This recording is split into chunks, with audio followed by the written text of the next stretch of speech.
house of Israel. Therefore, thou shalt hear the word of my mouth and warn them from me.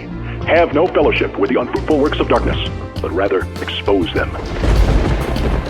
Coming to you from an undisclosed location in Middle Tennessee and examining current events from a biblical perspective, this is Bible News Radio with your hosts, Randall and Stacy Harp.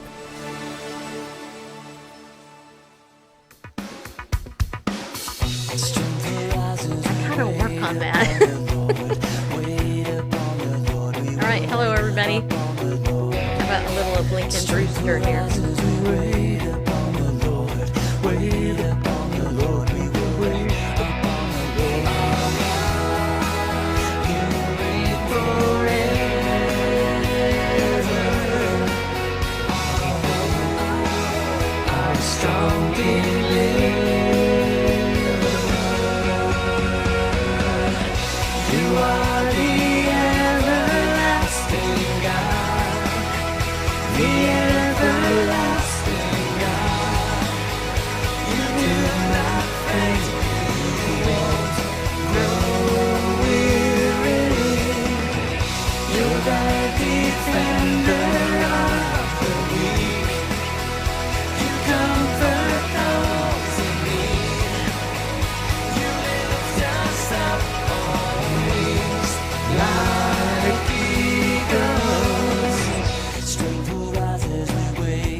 Wait upon the Lord, we will wait upon the Lord.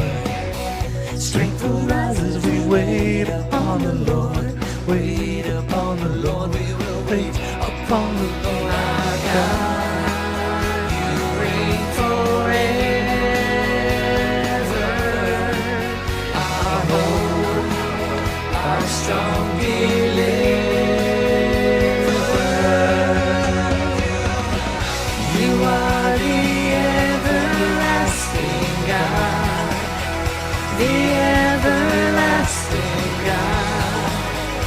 You do not faint, you won't grow weary. You're the defender of the weak. You comfort those in need. You lift us up on wings like eagles. I'm like rocking out, right?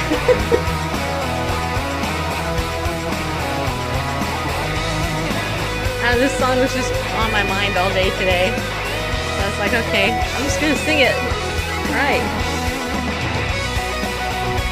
Of course, you gotta have Christian rock, you know, do the licks.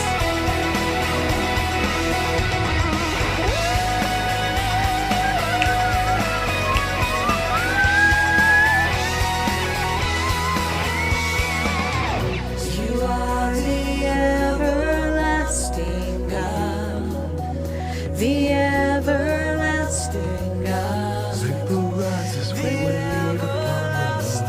Wait upon the Lord. We wait upon the Lord. Strength will rise as we wait upon the Lord. Wait upon the Lord. The everlasting God. Strength will rise as we wait upon the Lord.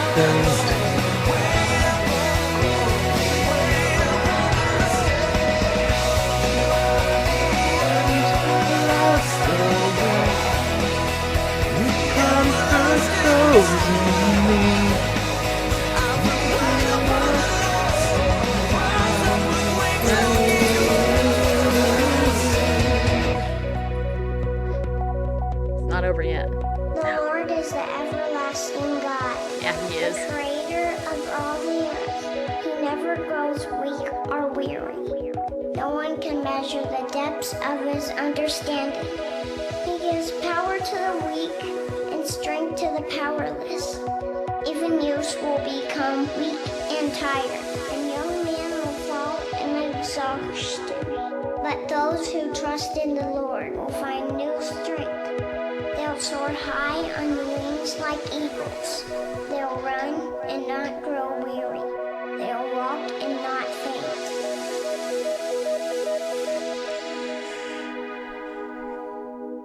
Now it's over. Ah, that was so good. Yeah, it was. All right. Hey, everybody. Welcome to this edition of Bible News Radio. Glad that you're here with us today. I am playing this over by accident. That was an accident. My bad. Hey, I can do I can do You can anything. do all things to a verse taken out of context. That's right. Hey. Anyway, hey. It's the harps. What do you expect? Okay, anyway. Yeah, we are the harps. Bareface is here. There he is. No, he's not. There he is. Poof. There he is. Okay, anyway. So how you doing, Bareface? I'm pretty okay. Thanks. Good. You?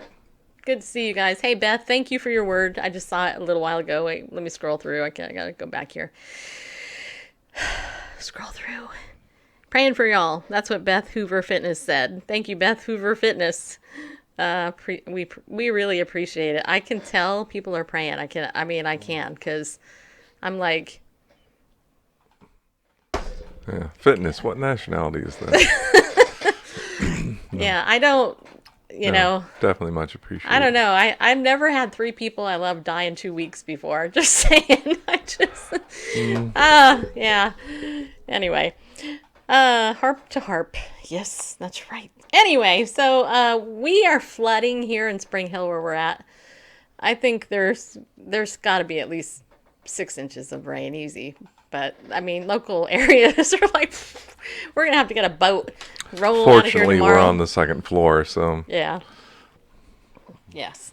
so far Yeah. we're good. Well, we're broadcasting today. We're not going to be tomorrow or Friday because we'll be traveling, and then of course we just won't be able to. But yeah. Ugh. Anyway, so pray that the rain stops tomorrow and Friday, and then it can start up on Saturday because then we should be back home Saturday. Hopefully. Lord willing. We just got a phone call from our dog sitter who may have to cancel on us at the last minute. So pray that doesn't happen because they're dealing with also a pending death, which seems like it's going around, you know? I think it's contagious. I know, that's what somebody said, right? Yeah. Well, Weather Underground is only showing locally today's rain accumulation at 1.81 inches. That doesn't sound right. It's a lot for one day. 1 point. Well, then all of our local streets are flooded. Yeah, I mean, certainly water is deeper than that in places, but what they're looking at when you measure rain accumulation is, basically a tube in a column, and the rain that falls in that one particular inside the tube, how many drops are gonna. Anyway, I thought about taking a glass like this and putting it outside my car when I was at pickleball and just seeing how much rain was in it when I came out, but I didn't. I don't know. Good question. But yeah, it's definitely some serious rain going on. There is. But our window hasn't leaked at all. That's good. It's a miracle because usually the rain's like on our leaky window. But anyway, let's just hope it doesn't continue to leak. Yeah, over on my Instagram account, I've got the typical thunderstorm going back. Annie said she grew up in Arizona, and Melanie said snow, sleet, and freezing rain this morning in Pennsylvania. Yes, welcome to the weather report here on Bible News Radio. Yeah. So here's what we're going to do. We're going to look at some headlines of the day. I actually have a couple of interesting stories. I want to start out with the Medicare one, though, okay? Because this is kind of important. And then we'll get to the abortion one, because the abortion one seems to be the most inflammatory. But I wanted to give you guys the heads up about this story. This is over on the Herald Dispatch. And actually, in my research on identity theft and fraud, which is, I read articles every day almost, because there's a whole bunch of things going on. But this particular news came up probably 5 times in this past week. So I thought, you know what? I should share it with you because it's super important. So this is actually titled, don't pick up for fake Medicare phone calls. And seeing as the average age of this audience is about 65 people, do you know that? Did you guys know that? The average age of Bible News Radio listeners is like 65. So you guys are like older than me. Sonny. And you're all probably on Medicare too, right? I can hear some of you laughing right now because you know I'm just messing with you. But you're like, yeah, girl, pretty soon you'll be there. Randall's getting his senior citizen discount this year. Anyway, this is actually courtesy of the Better Business Bureau. So it says here, in 2018, the BBB scam tracker. Hey, did you guys know that? Did you know that the Better Business Bureau has a scam tracker? That should be a mobile app. Anyway, it says here, received more than 500 reports about scam calls claiming to be from Medicare representatives. Protect yourself and your loved ones from this unfortunately common scam. You receive a call that appears on your caller ID as Medicare.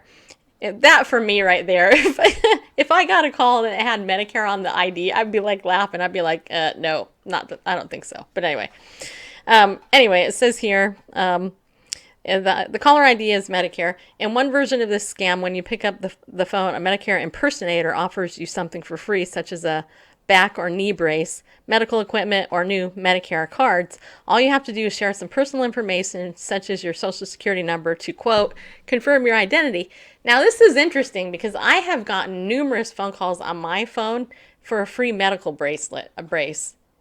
And I'm like, I don't even know I don't need a medical brace for anything unless it's my carpal tunnel, because I'm super awesome playing pickleball and hit the ball too much, Anyway, in another version, scammers attempt to intimidate you by claiming there's a problem with your Medicare benefits. They may claim there has been suspicious activity on your account, and if you don't give them the information they need right away, then you are in danger of losing your benefits or worse. What could be worse than that? I mean, we're going to come to your house and pick your nose? I mean, anyway. Sometimes scammers even use robocalls to tell you there's a problem and ask you to call a different number to resolve it. Regardless of the method, the scammer's goal is to steal your personal information for their personal benefit. How to protect yourself. Don't answer calls from unknown numbers. If you receive a call from a number you haven't saved to your contacts, or if your caller ID says unknown, don't pick up the phone. Also, be aware that scammers can dupe caller ID and mask their true phone number, which is actually too. And I can tell you, honestly, that I got 2 very weird phone calls a couple of days ago. I answered both of them because I just like to answer them for fun. And it was dead on the other end. I was like, huh. Okay, anyway, when in doubt, hang up. If you do answer a call from an unsolicited caller and are greeted by a robocall or even a person who claims to be with a government agency, just hang up. Don't press any buttons. Don't engage in conversation. Don't ask to be removed from the calling list. Know how government agencies work. We're in America, people. They work? Have you ever dealt with the VA? Or better yet, the Social Security Department, and tried to get somebody's gender changed back to where it's supposed to be? Have you? No. Okay, anyway. I mean, how government agencies work. Isn't that an oxymoron? Yeah, right? Anyway, government agencies do not call consumers unsolicited. Instead, they send letters. They send letters to you. So the IRS isn't going to call you. Social Security is not going to call you. The VA is not going to call you. Medicare is not going to call you. Anyway. So I share all of this because here's the thing. One way to help protect yourself, and I started to say this yesterday and we got totally sidetracked, is to get identity theft protection. Randall and I have it as we do Legal Shield.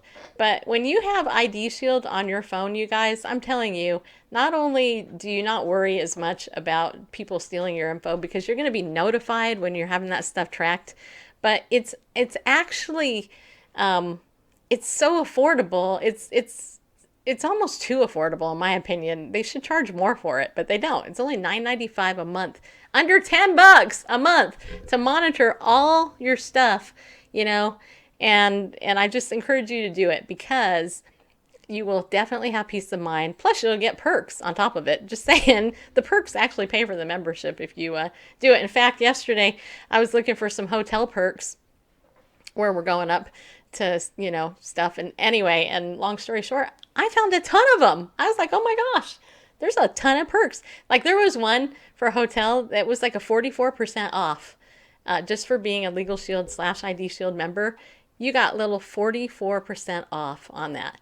And I just want to share a testimony. Randall, I started to share this, but then I didn't. Randall recently had an issue with one of our bills, and anyway, he had to contact Legal Shield over it because this bank charged us some fees that were. Why don't you share the story? It's your issue. Well, I don't think I had to call Legal Shield, but I did up front because I want to get them involved on the front end. Yeah. Long story short, Go ahead, use my phrase. I dare you. I just did. You're not the first to use it. Anyway, there were some late fees and interest charges that I thought were, unwarranted, and I called customer service, and they said they would take care of them, they would be refunded, and all would be well going forward. Give it a couple of days to process, and then it's been a week, and I thought I'm going to go check up to see that all that was done. I go in, and some things were refunded, but then they added on new with no transactions in the interim for me, except my on-time payment when I called and asked what was going on. And they decided to reverse a couple of charges and add some more in the meantime. So yeah, what did it go from $142 to 200 and something, right? Yeah, because of these, like 258. So for what? Nothing. Right. Anyway, so I called the customer service again and asked for an explanation, and the guy attempted to explain the math, and I said, okay, I get that, but back on the 8th of this month, I talked to a customer service representative who told what I just explained, that they're going to reverse all the things and, get things sorted out. And just the opposite has happened, not a little misleading. And I said, since these calls are recorded, it tells you at the front these calls being recorded. I encouraged him to listen to the recording from that date if it was available. And they said they would review it and make a decision within 5 to 15 business days, or 10 to 15, but which is gonna run into the next due date. So okay, I thought, all right, getting just get on law firm involved right now. And what did the law firm say when you talked to them? Yeah, they said they understood and said just write a letter, send us a summary of what you just told me. And send it to this email address, and we'll get on it. So, well, and see, that's the power of Legal Shield, a Legal Shield membership, you guys. I know we talk about it all the time because it's kind of my second part-time job, but it's stuff like that. If we didn't have Legal Shield, Randall would be still fighting with these people. But now they're going to write a letter, and hopefully, Lord willing, it will get resolved because it's in our favor. Yeah. I mean, hello. Yeah, they'll just, I'd rather turn it over. If I was going to hire anybody to do it, to take care of this and get it off my plate, something to follow up on and chase up on and make phone calls, hand over to a law firm, you bet. Okay, and for less than $25, you bet. You know what? I cannot emphasize enough, those of you who have your membership, use it. Use your member perks, okay? I know a lot of you already bought your membership. Use it. Go in, look at your member perks. Get your will done, okay? Get it done. And when this stuff happens, just know that you actually have that. You have a law firm in the palm of your hand for under $25 a month. That's for a whole family, okay? Your ID Shield, $9.95 a month, $24.95 for a family up to 10 people, okay? You got 8 kids and 2 parents, or domestic partners, whatever. Doesn't matter. It's still covered. I mean, seriously. And if you have a small business, same thing. $9.95 for home business supplement on top of it. Randall and I have it because you never know what's going to happen. And I'm just going to say, before this membership, there's so many things I could think of that if I had known about this membership, I would have totally had them on it.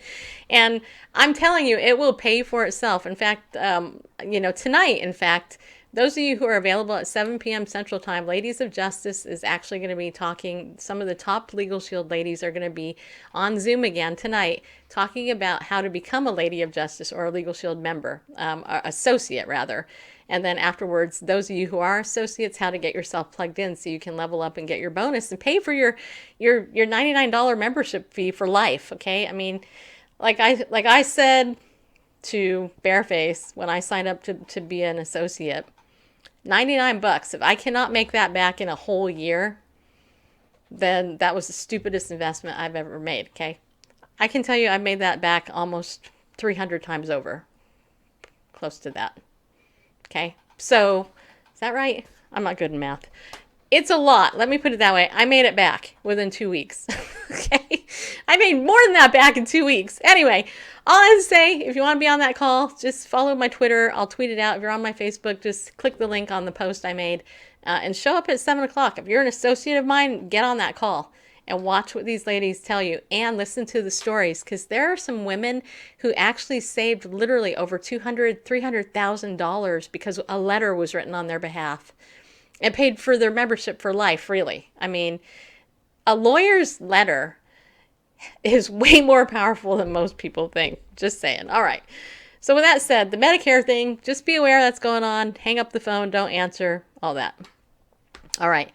Now let's look at this Arizona bill. Couple weeks ago, we were talking about infanticide before, and anyway, long story short, it's in the news again, and this is not shocking, unfortunately. I wish it was. I mean, this does irritate me, but I wished that I didn't go, oh my gosh, this is in the news, because it's so common. I'm not even stunned anymore. But anyway, Stephen Airtel over on LifeSite News, lifenews.com, wrote, and I quote, Arizona bill would allow infanticide, repeal medical care for babies born alive after abortions. Okay. And it says here, new legislation in the state of Arizona would allow infanticide following the new law in New York State for abortions up to birth. Like that New York State law, the Arizona bill would repeal medical care for babies born alive after abortions. That's a law that's been on the books for 44 years. Almost my whole life. I know I'm not a day over 51. That was supposed to be funny, people. Anyway, last week, 17 members of the Arizona House introduced HB 2696. The bill is scheduled for a hearing Wednesday morning. The Pro-Life Pregnancy Center, Living Hope Centers is urging pro-life Arizona residents to contact legislators to urge opposition to the measure. The time to stop the latest move by pro-abortion advocates is today, Living Hope told Life News. HB 2696 would repeal life-saving measures for babies born alive during an abortion attempt, a law that has been on the books for 44 years. No, an abortion attempt. There are babies out there, people, that have been there. Somebody tried to kill them and they survived, thank God. Pro-life lawmakers learned 2 years ago of real-life situations where babies born alive during attempted abortions were left to suffer and die. Legislators took action to strengthen the 1975 law requiring updated reporting and equipment standards, it added. Now, some Arizona lawmakers want to do away with the entire law dating back 44 years. This would free abortion providers from their obligation to use all available means and medical skill to save the life of a baby born alive during an abortion attempt. Please stand with us in protecting babies who survive abortions. Now, just think about that just for a minute. Here you are, an abortion doctor. You're trying to kill a baby because the mom or the dad or whoever says, yeah, this is what I want. And then the baby survives, so you botched it, which means you're a sucky doctor because you didn't even perform it correctly. But now you're supposed to uphold your oath, which is to do no harm. And you have to save the baby that you're trying to kill in the first place. The irony of it all. The irony. Is it just me? Or is that insane? It's insane, people. It is insane. Anyway, there's a link in here that you can click to contact your state reps. Ask them to oppose the HB 2696 in order to protect women and their babies. New York Governor Andrew Cuomo signed into law a bill that legalizes abortions up to birth. While that has been the main focus of the legislation, the new law also revokes medical care for babies who are born alive after botched abortions. The law Governor Cuomo signed repealed Section 4164 of New York's public health law, which mandated medical care for any baby born alive during an abortion. When an abortion is to be performed after the 20th week of pregnancy, a physician other than the physician performing the abortion shall be in attendance to take control of and to provide immediate medical care for any live birth that is the result of the abortion. The law reads. Well, that makes good sense. Not the one who's trying to kill it. There needs to be another physician. My bad. Who's actually interested in preserving life. Does this mean that babies will just be left to die in New York at abortion clinics if they somehow survive the abortion procedure? As Tony Perkins, president of the Family Research Council, tells Life News, the answer is yes.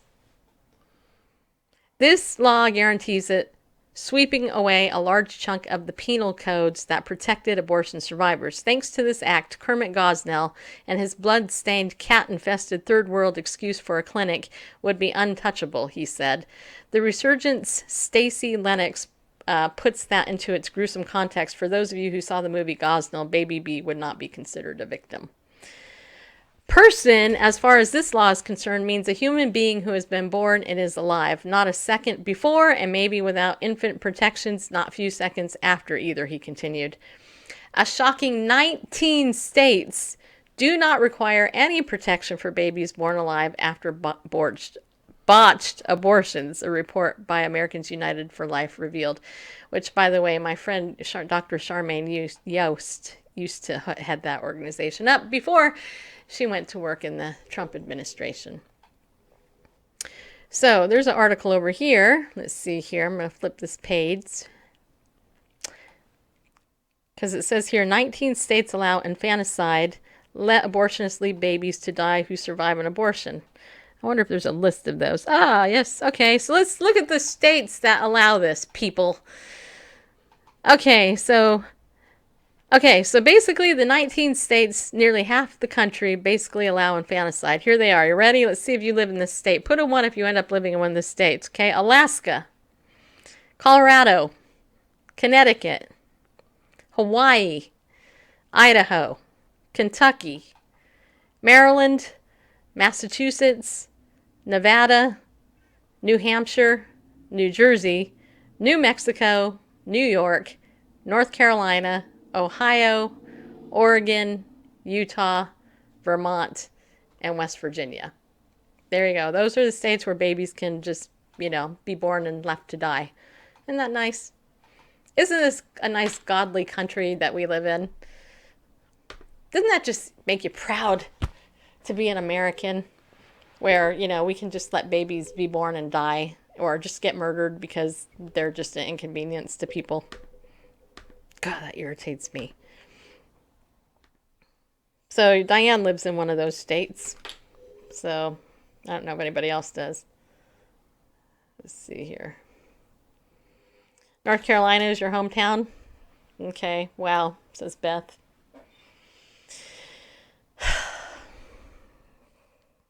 Hey, Christy. Christy's over there on the Facebook, and Kelly.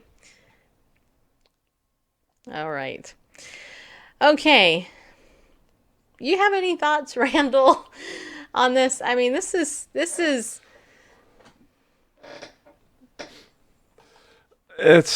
I'm just grieved. I'm grieved by the double speak and just falsehoods that have permeated, the culture and the media and keep your laws off my body and choice, and no, we don't want to take a woman's choice, whatever. 99% of the time that woman's choice was made before conception. And now, folks, be the boyfriend that doesn't want parental responsibilities, or, in cases, the mother does want parental responsibilities. they're looking for a second choice. They want to have no consequences for their irresponsibility. No consequences for their irresponsible, actions. That is, unwed intimate relationships and the like. Can we talk about that just for a minute? Sure. Because and don't hate me, people, for what I'm going to say, but it used to be when I was a kid, which was not that long ago, just a couple decades ago. Just kidding. It was more than a couple of decades ago. I'm middle-aged. I'm feeling it every day too, trust me. But it used to be, even in the 70s when I grew up, in the 80s, that sleeping around was not like cool. I mean, right. People did it, but it was considered not cool. It was considered immoral. Yeah, there was it was immoral. Yeah, I even go back to, even though it was really designed to introduce homosexuality, you would go back to Three's Company. Come and knock on my door. Right, and that was late 70s. Yeah. And the reason, that Jack Tripper, pretended to be homosexual was that the landlord would allow two women and a man sharing an apartment because he saw that as immoral. Right. Yeah, because even though the landlord was old fogey and he kind of, played off like he didn't really like his wife, the fact is that they were a very committed couple on that show. I know, wasn't that a great show? Except for the immorality. I mean, except for the immorality. But anyway, my point is, so this is the but that's just an indicator of the culture of the time. There's I think it's a book called Slouching Toward Gomorrah, and the idea is that, you just take one little step and you're going further down that morality thing. It is so commonplace now for Christians to sleep around. I have had, unfortunately, and I didn't know it at the time, but I've had people on this show who have shared with me that, oh yeah, I was in a sexual relationship outside of marriage, and I'm thinking, why did you tell me this? I didn't want to know. That's just not immoral. It's irresponsible. No, but the fact is it's like, where is the outrage? I can understand why the secular world gets mad at Christians and calls us hypocrites. Sure. Because one of the things I've heard a lot, my nose itches, is that, well, you Christians get divorced too easy. And it's, well, first of all, that stat everybody hears and quotes is completely wrong. Right. 50% of Christians who get married do not get divorced. That's a flat out lie. It was fallacious research put out by Barna Research, which is a Christian organization, but the bottom line is it's wrong. The actual research shows that Bible-believing, seriously committed, real disciples of Jesus, which, by the way, only according to other research suggests it's about 4 to 9% of people who identify as Christian are actual real believers. So that tells you something, right? Okay. If that population were actually polled and everything, the divorce rate is something like over 80%. I mean, it's like 20% or less. I mean, it's ridiculously low compared to the 50% statistic, which is rolling out there. I've actually seen people say that it's even higher. It's not higher among actual real Christians, among churchgoers, people who play church, people who label themselves as Christian but don't walk with the Lord. It's way higher. The immorality, sleeping around rate. I mean, we've shared this before. We went to a church where one of the worship leaders was sleeping around. He was like, oh, I'm going to move in with her before I get married. And I'm like, okay. On the slim chance that they wouldn't do anything that way before they got married, the Bible also says to, avoid all appearances of evil. Don't let everybody, because if somebody's watching you, oh, so you're shacking up. Oh, it's a good thing to shack up? Really? Have you looked at the research and how children come out of that and how it messes you up? No. Most people don't want to because they're too busy following their flesh. Anyway, all that to say that it bothers me that then when we're looking at this issue of like abortion and stuff and people getting pregnant out of wedlock, what was it? The third church Randall and I went to together. The pastor's daughter got pregnant out of wedlock. Okay? Now, I can't judge anybody based on their actions, but what I can say is that where is the shame today in the church about it? There isn't. Instead, it's like, oh, we'll take care of you. We'll do this. Oh, we make mistakes. We have grace. Yes, we do. But the problem is that, frankly, let's just say it. I'm going to say it. Don't be mad at me for saying this. But you know what? My tax dollars pay for your mistake. And you know what? I know people, my tax dollars paid for your college education, because then you can go live on welfare and you can do this and you can do that because I was responsible and you weren't. So I get to pay higher taxes. I had to pay for all this because you decided to not have any self-control and do that. Okay? It irritates me. I get sick and tired of paying the penalty for other people's irresponsibility. And if you're claiming the name of Jesus and doing this on top of it and expect, oh, this is how it's going to be, blah, blah, blah. You know what? That's not cool, people. It's not cool. We really should go back to the days when we shunned people. And oh my gosh, I hate you now. But you know what I'm saying. I'm not saying Scarlet letter. I'm not saying you hate the person, but what I am saying is, look, where the heck is the shame in that? Yeah. You know, this is why I absolutely adore Jamie Grace. I love her. Jamie Grace is a popular Christian young woman singer. She's about 28 or 27 or something like that. Her whole ministry, you know, is based on the fact that, you know, she wanted to get married. I mean, she's a worship singer, as you guys know. But the woman held up to the biblical standards her godly parents actually raised her in, as well as her sister Morgan. They did the same thing. They waited until they got married. They have a ministry to thousands and thousands, probably millions of teen girls and stuff who actually look up to them as role models. You know, I can't tell the number of times Randall and I have been on this show and on the various platforms, and people have come in and they've asked the question or made the inappropriate, well, it's not inappropriate, I guess. Well, did you wait till you were married, Stacey Lynn Harp? Yeah, I did actually. And so did Randall, right? So I can actually speak to it. Was I tempted before I was married? Yes. And I can tell you a specific time. In particular, me and Bareface were making out on a couch where Bareface got up and ran out the door because it was getting too heated, right? I'm just saying.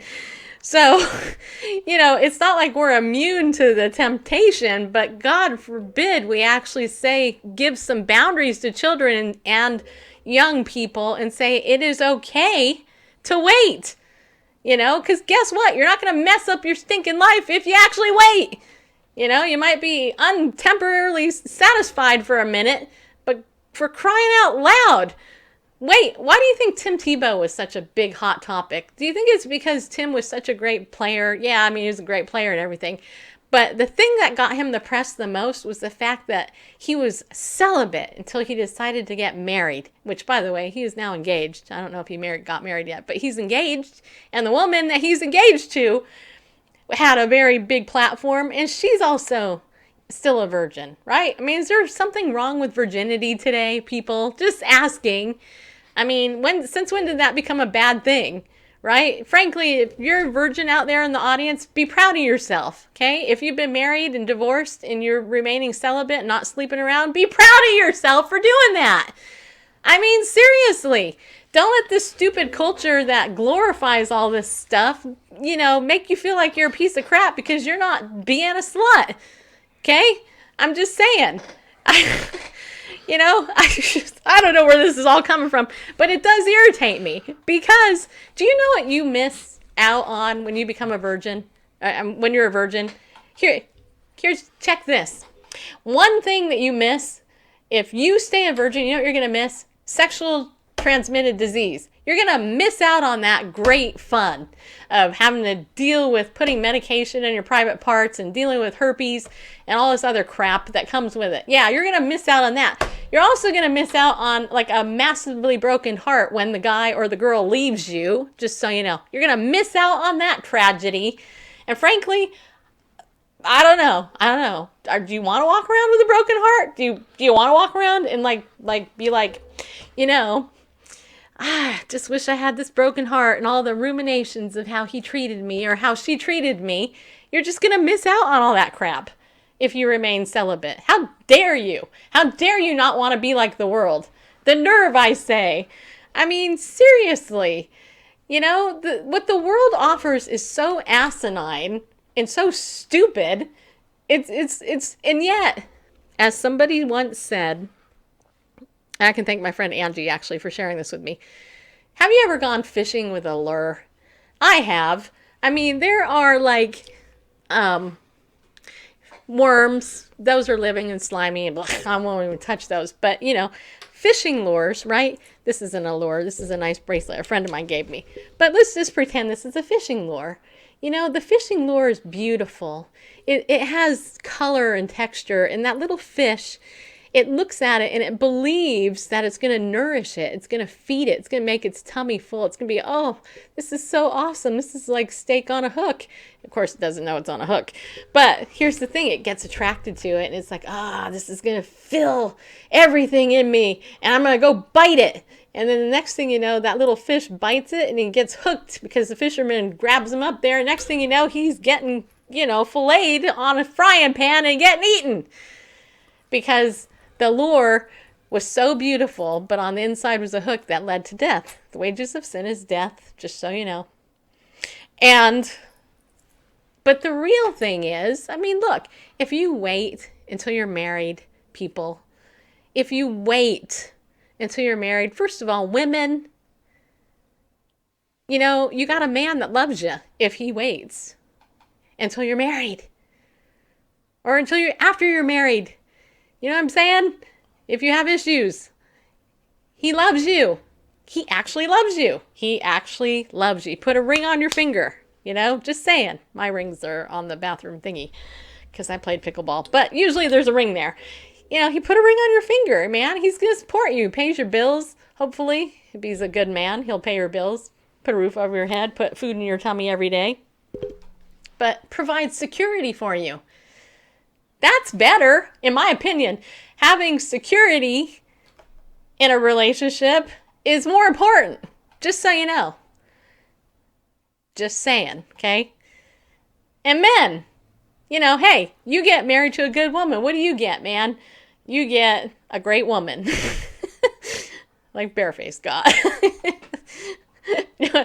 I mean, seriously, you get nice warm hugs. You get cooked food. Occasionally, depends on who you are. Companionship, someone to keep you grounded and sane. Yeah, occasionally. It'll get you outside of yourself. And and somebody who may irritate you or challenge you. But that's the thing. Right now I'm counseling a guy who's in a new marriage, and he's stressed out because he doesn't get it. He's got a baby on the way. And I'm like, dude, there should be a net under your marriage, a safety net. There should never be the word divorce in your marriage. Right. If there's abuse, that's completely different. God allows divorce for those things, okay? But if it's a normal transition, you know what? Take the word divorce out of your marriage. Say, hey, you know what? It's me and you against the world, just so you know. And really, that's what it should be. It should be you and me against the world. Me and Bareface have had people come after me. Bareface stood next to me. And, And you've been quoting lots of scriptures without citing chapter and verse, and that's great. But I'm gonna bring up scripture here because you brought up this young man, and baby on the way, and it's on the, along line what we've been talking with. And abortion is really, ultimately, it's looking to undo the consequences of irresponsible actions. Yeah. And anyway, so in Malachi chapter 2... Or Malachi, if you care to call him Italian. Yeah. That was a joke, people. Don't get upset. Picking up in verse 13, we read, and the second thing you do, you cover the Lord's altar with tears and weeping and groaning because he no longer regards the offering or accepts it with favor from her hand. But you say, why does he not? Because the Lord was a witness between you and the wife of your youth, to whom you have been faithless, though she is your companion and your wife by covenant. Did he not make them one with a portion of the Spirit in their union? And what was the one God seeking? Godly offspring. So guard yourselves in your spirit, and let none of you be faithless to the wife of your youth. For the man who does not love his wife, but divorces her, says the Lord of hosts, but divorces her, says the Lord, the God of Israel, covers his garment with violence, says the Lord of hosts. So guard yourselves in your spirit, and do not be faithless. So the whole reason of making the two one, what was he seeking in this marriage, this covenant relationship, and making them one with a portion of the spirit of the union? He was seeking godly offspring, and without that, when unmarried couple, or whether they never were married, and fly by night romance, or it's a marriage that ends in divorce, godly offspring is in danger, because they have a terrible example. If the parents were never married, what does that teach us? What does that teach the children? Yeah, maybe it's because Randall and I both had parents who've been married and divorced numerous times too. Yeah. I will say, I'm getting back to this abortion thing, which is kind of the rant on this. Look, Right. I know some of you might be going, okay, well, what about the woman who is raped and gets pregnant? Should she have an abortion? No, she shouldn't. And I am one of those people. I'm probably a very small percentage of the population, even in the Christian world, that basically says, under zero circumstances you abort that baby. I don't care about the conception, how it happened. What I care about is that unborn little preborn little baby who is a completely separate person than the mother. I mean, it can be a different gender. Not transgender, different gender. It can be a boy. And certainly a different person than the perpetrator. Right, and two wrongs don't make a right. So just because, it was a violent act in that case, does not negate why God allowed that baby to come into being. If you believe in the Bible, in Psalm 139, where it says God fearfully and wonderfully made us, he knit us together in our mother's womb, then you got to believe that God's handiwork is working in there for some reason. I actually have a former client who, when I was a therapist, and it kind of made me jealous, actually. She wasn't raped, but she went out one night after going out and drinking in a bar. This is a committed person too. She was a worship leader. Okay. she went out sleeping around with this guy. She just decided to sleep around one time with this guy, got pregnant, didn't even know the guy's name, and got pregnant. And anyway, ended up having a little boy. And I think he's 7 or 8 or 9 now. I mean, he's older now, but she's a single mother still to this day. But she even told me, come to think of it, she took the after abortion pill in hopes of the baby dying in order to cover it up, because again, she was a worship leader in the church. And fortunately, God allowed that baby to live, and she ended up keeping him. And as far as I know, she's still, taking care of him and everything's okay. But that's a hard path. That is a hard path. So yeah, under no circumstances should a baby ever be aborted. If it was, the conception wasn't, the greatest. I mean, I often joke about it and say, well, if your parents were like, one of you was having a good time and the other one was and then all of a sudden there you were, you were conceived. It's like, well, oh, is that warranted? Oh yeah, he had a good time, but I didn't, or she had a great time and me, I missed out, you know what I mean? It sounds silly, but if you think about it, that's the logic that they use.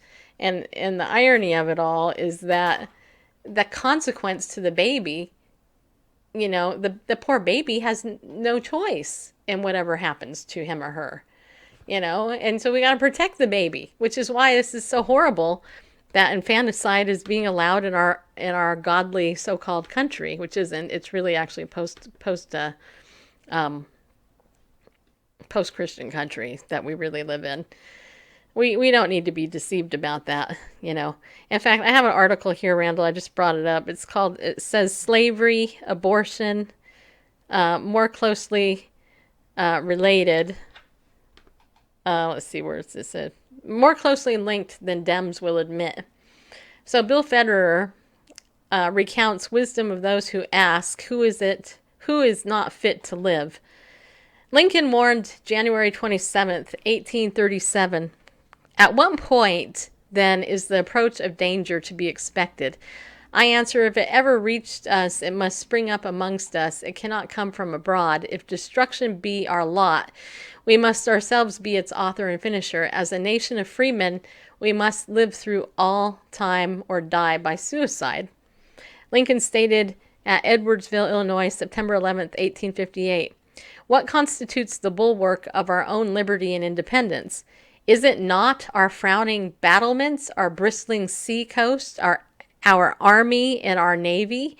These are not our reliance against tyranny.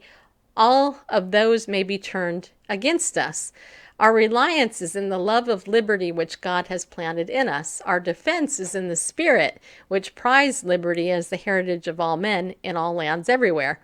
Destroy this spirit, and you have planted the seeds of despotism at your own doors, and you have lost the genius of your own independence and become the fit subjects of the first cunning tyrant who rises among you.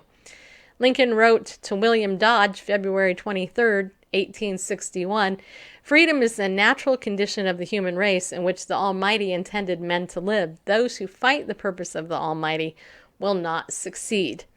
Reflecting on the slavery in the Southern Democrat states, Lincoln wrote to H.L. Pierce on April 6, 1859, this is a world of compensation. Those who deny freedom to others deserve it not for themselves, and under a just God cannot long retain it. This could be said of those supporting abortion today, as Ronald Reagan wrote in Abortion and the Conscience of the Nation in the Human Life Review, 1983. Quote, Lincoln recognized that we could survive as a free land when some men could decide that others were not fit to be free and should be slaves. Likewise, we cannot survive as a free nation when some men decide that others are not fit to live and should be abandoned to abortion. Lincoln closed the debate with Judge Douglas in 1858. That is the issue that will continue in this country when these poor tongues of Judge Douglas and myself shall be silent. It is the eternal struggle between these two principles, right and wrong, throughout the world. They are the two principles that have stood face to face from the beginning of time and will ever continue to struggle. Lincoln stated in his first inaugural address, March 4, 1861, if the policy of the government upon vital questions affecting the whole people is to be irrevocably fixed by decisions of the Supreme Court, the instant they are made, the people will have ceased to be their own rulers. Abraham Lincoln addressed the question as to whether the courts are masters over the people or are the people masters over the courts. This is in the political debates between Lincoln and Douglas in 1897. The people of these United States are the rightful master of both Congresses and courts. Thomas Jefferson made a similar statement to William Johnson in 1823, but the Chief Justice says there must be an ultimate arbiter somewhere. True, there must. The ultimate arbiter is the people. Lincoln stated at Independence Hall, Philadelphia, February 22nd, 1861, I have never had a feeling politically that did not spring from the sentiments embodied in the Declaration of Independence. I have often pondered over the dangers which were incurred by the men who adopted that Declaration of Independence. I have pondered over the toils that were endured by the officers and soldiers of the army. I have often inquired of myself what great principle or idea it was that kept this Confederacy so long together. It was not the mere matter of the separation of the colonies from the motherland, but something in that declaration giving liberty, not alone to the people of this country, but hope to the world for all future time. It was that which gave promise that in due time the weights would be lifted from the shoulders of all men, and that all should have an equal chance. This is the sentiment embodied in the Declaration of Independence. Now, my friends, can this country be saved? If it can, I will consider myself one of the happiest men in the world if I can help save it. If it cannot be saved upon that principle, it must truly be awful. But if this country cannot be saved without giving up that principle, I would rather be assassinated on this spot than surrender it. On February 11th, 1861, newly elected as president, Abraham Lincoln left Spring Hill, Illinois, for Washington, D.C., never to return. He stated, "I now leave, not knowing when or whether I may return, with a task before me greater than that which rested upon Washington. Without the assistance of that divine being who ever attended him, I cannot succeed. With that assistance, I cannot fail. Trusting in him who can go with me and remain with you and be everywhere for good, let us all pray that the God of our fathers may not forsake us now." That was brought to you by AmericanMinute.com, just so you know. But he makes a really good point, and that is that the Declaration of Independence and the things that we hold dear to us, which are life, liberty, and the pursuit of happiness, if we're advocating death through abortion to the babies that are supposed to be coming up behind us to take care of us old people when we get super old,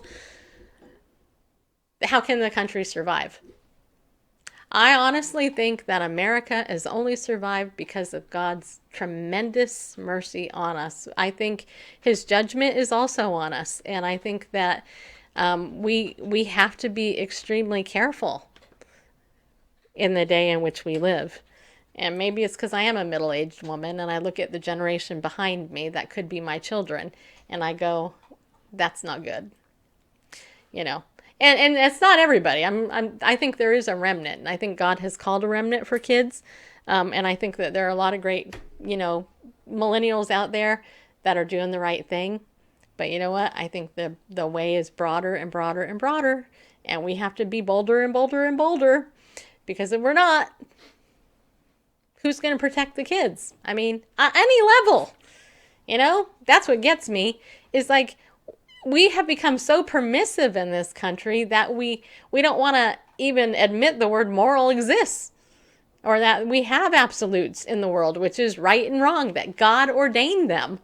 No, everything is relativism, feet firmly planted in midair. If it's right for you, it's right for you. But, don't be pushing your stuff on me, which is actually judgmental and hypocritical. It's these people who say don't judge, that's all they're doing is judging. It drives me crazy. But anyway. I feel better now. Good. Do you have anything? I mean, do you have anything else to say? I know we should thank our sponsor. You should. And they agree with us. Ariel Ministries agrees with us. I mean, the founder is way older than me. He's old enough to be my father. So, Ariel, you guys know about Ariel if you come in all the time. You can go to ariel.org and you can save 20% on anything in that store over at ariel.org when you use the coupon code Bible News. Okay. We do have 3 books left in our resources on our page over at BibleNewsRadio.com. We got 3 left of the American Amnesia book. Suggested donation, $30 or more. That includes free shipping. If you so desire, get that book. Jerry Newcomb is great, and I'm going to be having him on regularly, like I did yesterday. That's a thick book, by the way. It's not like 100 pages. It's a pretty thick book. In fact, I have a copy of it. Let's see, right here. I can tell you. I mean, here it is, right here. It is approximately 379 pages. So it's a really good, thick book. If you want to support what we do, I still have 3 copies of this left available. Rob Langsner, or however you say his name, won our text message. He won it. He won a copy in our contest. If you're not on my text message list, you can join that by texting Bible News to 33222. You can look at it right there. Text Bible News to 33222. I need a bouncy ball. Anyway, you can do that. You can join it. Just join it. I send out a text in the morning and then one right before the show. And when we do contests. In fact, Dr. Peter Lilback said, if you care about America and the Christian's vital role in civil society, read this book with care and pass it on to many others as well. He wrote George Washington's Sacred Fire, which I also endorse, by the way. You can go to Amazon and read my review. I wrote it a long time ago. And or, if you so desire to be a pillar of my community and donate monthly, then you can set up a rotating donation of any amount over there, and we'll just say thank you to that. Okay. Oh, and Kelly said he loves us, and Sean said hello. I just saw your comment, so I don't know how long ago it was you said hi, but hi. Nice to see you. Glad you're there. So, that's it. So, I will try to, I think tomorrow morning I will do a morning devotion like I usually do, and I don't know about Friday if I'll be able to do that, but I should touch base with you guys tomorrow morning anyway, and then, Saturday, I don't know, Randall, you think you might be doing a Weekends in the Word this weekend? It very well could happen. I'm definitely overdue on that, so. Okay. So, in the meantime, pray for us. Pray that the weather lifts up. I mean, the rain stops so that we can actually drive where we're going. It's a couple-hour drive where we're going. And, obviously it's not a happy occasion we're getting together for, but, it is one of those occasions that most people end up having to deal with at some point in their life. So, anyway, so with that said, we're going to say goodbye. Goodbye, people. I will say, be bold.